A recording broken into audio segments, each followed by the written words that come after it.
This old guy DIY technique has to do with waterproofing neoprene waders that leak. I was unwilling to spend $200 or $300 on waders, so I picked these things up on eBay for 50 bucks.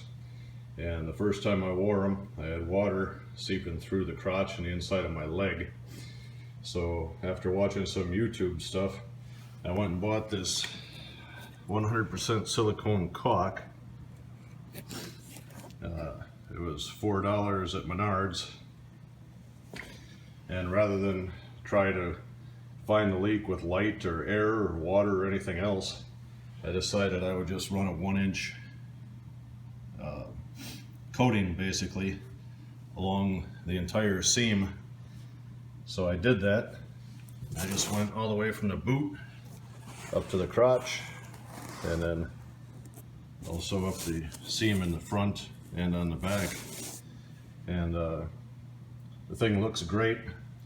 Had it out in the water this morning and it didn't leak for the first few minutes anyway. So now I'm going to the inside and I'll show you what it looks like where some of the tape on the back of the seam has come off. I suspect this was the root cause of my problem. You can see that the seam tape has come up here and it's coming up on the other side.